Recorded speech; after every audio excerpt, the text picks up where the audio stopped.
story of Arachne. The Olympian gods were kind to mortals when it suited them. When Prometheus made the first men out of clay, the poor creatures had little idea how to look after themselves. So the gods stepped in to help them. Demeter showed them how to plant corn and grow food. Hephaestus, god of fire, taught them to cast metal and become craftsmen.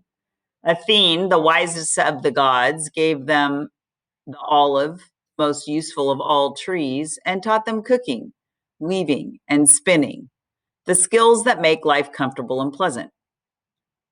In return for being so obliging, the gods expected gratitude.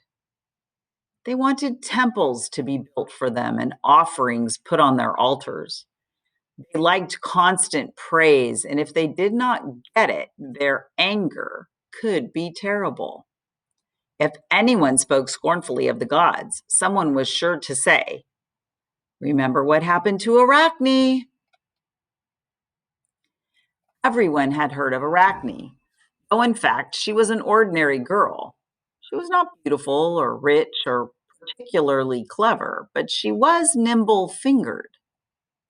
No one could spin thread faster than Arachne or make it so supple and fine. Only we could do work like Arachne's, her friend sighed. For in those days, when cloth was made by hand, all girls had to spin and weave. "Need to have hands like mine," said Arachne, spreading out her long, slender fingers and admiring them. "I don't think anyone has such a quick, light touch as I have." And with the airy yarn she spun, Arachne wove cloth that was a miracle of loveliness.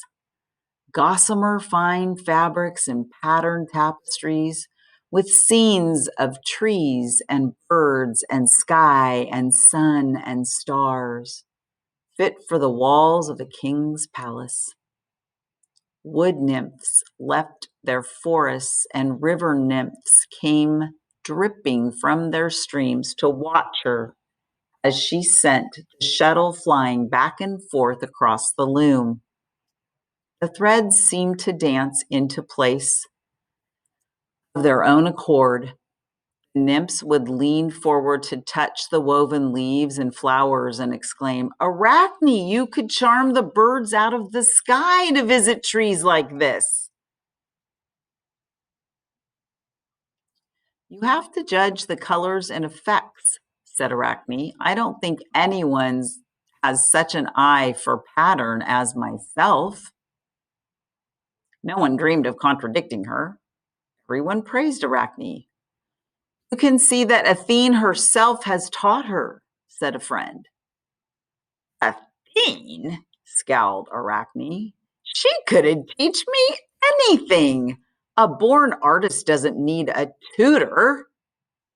Athene would be in a tight corner if she had to compete with me." An old woman, wrapped in a gray cloak, had been standing in the doorway among the crowd that always gathered while Arachne worked.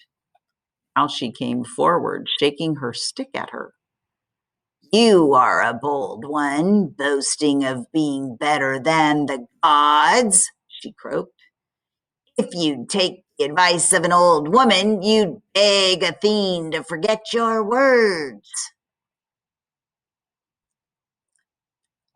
"I would beg Athene for a bodkin," retorted Arachne. "Keep your advice for your grandchildren, if they want it. I don't need some dim-eyed old woman to tell me what to do." Then that old woman grew tall and straight and threw off her cloak. It was the goddess herself. Her glance was terrifying. The onlookers, women and nymphs, bowed to the ground in fear. Even Arachne leapt up from her loom and seemed about to drop to her knees, but she quickly recovered herself. "If I have spoken hastily," she said,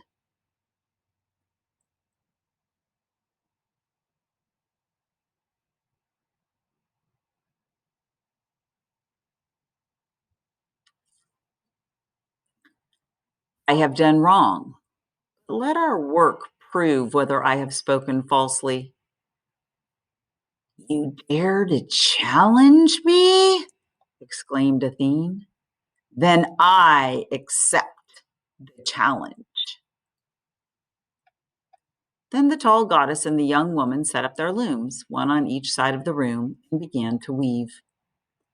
News of the contest spread with the speed of fire, and the people crowded into Arachne's cottage to watch the work, though none dared press too closely around the goddess. Athene tucked the long folds of her gown into her girdle to keep them out of the way, and bent her golden head close to her work. Her tapestry, in rainbow threads and gold and silver, seemed to unfold beneath her hands upon the loom. After a while, she laid down her boxwood shuttle and gave her work an approving look. Then she turned to see what her rival had been doing. The onlookers around Arachne's loom were silent and seemed embarrassed. When Athene saw the glimmering scenes upon the loom, her eyebrows met in a dark line of fury. Arachne's tapestry showed stories of the gods, not in their glorious moments, but lovesick and ridiculous. Zeus transformed into a bull for love, and Hera green with jealousy, but far more unforgivable than this, the work was perfect. Arachne's tapestry was in every way the equal of Athene's.